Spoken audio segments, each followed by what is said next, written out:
បាទជំរាបសួរបងប្អូនបងប្អូនដឹងរឿងស្ដេចសៀមខ្លះណាដឹងរឿងស្ដេចសៀមខ្លះជួយប្រាប់ស្ដេចបច្ចុប្បន្នណាស្ដេចមុនគាត់ល្អស្ដេចដែលចូលទីវង្គតទៅហ្នឹងគាត់សាងសេចក្តីល្អច្រើនហ្នឹងចឹងហើយគាត់មានលុយច្រើនមានគ្នាច្រើនមានកូនចៅច្រើន business នៅស្រុកសៀមមានរបស់គាត់ឡើងច្រើនទៀតចឹងហើយបានពេលតាក់ស៊ីនឡើងបងប្អូនដឹងហើយហេតុអីបានតាក់ស៊ីនឡើងសម័យមុនតាក់ស៊ីនអត់ទៅឲ្យខយច្បាប់រដ្ឋអត់ខយព្រោះគាត់វោតនៅសភាហើយបានគាត់ធ្វើអញ្ចឹងបើសិនណាយកច្បាប់នឹងមកចាប់កំហុសតាក់ស៊ីនអត់មានខុសទេតាក់ស៊ីនគាត់ឆ្លាតឃើញទេគាត់ទៅវោតមួយសភាតំណាងរាស្ត្រហើយកាលសម័យគាត់យុរដ្ឋមន្ត្រីហើយបានគាត់មកធ្វើតាក់ទងនឹងចាប់អភិនណាចាប់អភិនទាំងអស់តាក់ទងរឿងឯណាគេអ្នកជួយអភិន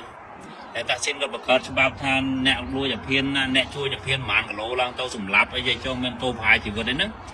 ហើយប្រហារជីវិតទៅវាពាក់ព័ន្ធនឹងពួកអ្នកនៅពីក្រោយស្ដេចច្រើនពាក់ព័ន្ធប៉ូលីសពាក់ព័ន្ធទាហានពាក់ព័ន្ធកូនចៅស្ដេចបច្ចុប្បន្ននេះពួកស្ដេចបច្ចុប្បន្នហ្នឹងគាត់មេកាងណាសម័យហ្នឹងណាមើលសាក់គាត់អាលំងវាផ្សាយចុះកសែតបរទេសនិយាយមិនថឹកហើយជួនកាលគេ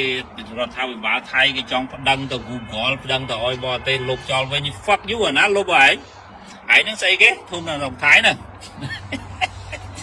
and then អាណាលុបអាស្លូតគេបានដែរហើយមើលថៃភាគច្រើនវាព័ត៌មានវាមួយចំនួនសប្ងៃវាព្យាយាមនិយាយរឿងហ៊ុនសែនគ្រប់គ្រងកម្ពុជាប្រហែលឆ្នាំមកហើយសប្ងៃតតម្លៃឲ្យកូននឹងធ្វើអីខ្លះណាធ្វើអីខ្លះគ្រប់គ្រង business នៅស្រុកខ្មែរទាំងអស់ប៉ុន្តែវាភ្លេចមើលស្ដេចវាស្ដេចថៃធ្វើអីគេស្ដេចថៃរុស្ស៊ីអីហេតុមិនគាត់មានជាជនថៃដែលដឹងហ៎ជាជនថៃដែលដឹងហ៎ស្ដេចថៃហេតុអីបានគាត់មានវាំងនៅអង់គ្លេសមានវាំងនៅប្រទេសផ្សេងច្រើនទៀតមានវាំងនៅឡម៉ង់វាំងធំទៅលេងលំងម្ដងស្រីស្នំ50-60នាក់វាចុះកសែតជាពិសេសស្ដេចតងៃនេះស្ដេចតងៃហ្នឹងគាត់ជួបកឆាយដល់វិញដែរពីមុនជួបកឆាយលើណាទេអត់ជឿថៃវាដឹងដែរ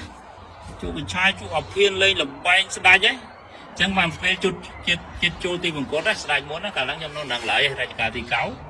គាត់អត់ចង់ឲ្យកូនគាត់នឹងសោយរីទេព្រោះកូនគាត់មានកូនស្រីគាត់ចង់បដូរច្បាប់ឲ្យកូនស្រីសោយរីខ្ញុំធ្លាប់និយាយហើយមានបញ្ហានៅក្នុងវាំងស្ដេចថ្ងៃនេះគាត់បាញ់ឆ្កែដែលស្ដេចមុនឆ្លាញ់បំផុតដល់តាមគាត់រហូតថងដែងឯនោះពួកថៃដឹងហ៎បាញ់ចូលនៅមុខមួយដើម្បីគម្រាមកុំឲ្យដូរច្បាប់អញ្ចឹងដូរច្បាប់អត់បានក្រោយមកគាត់សោយរីហើយគាត់ផ្ដាំ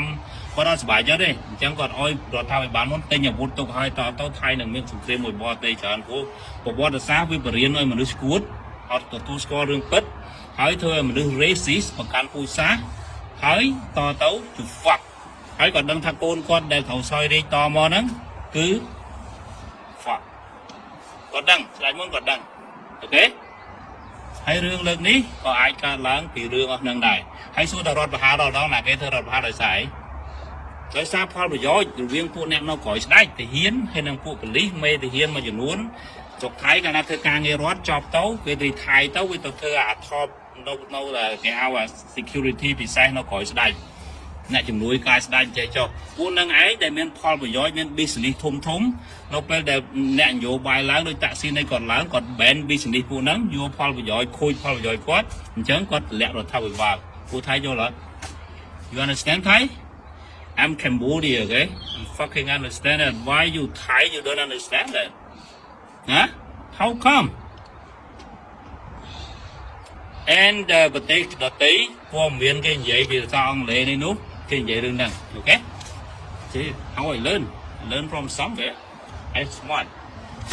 don't be dumb like you guys in Thailand why try to be smart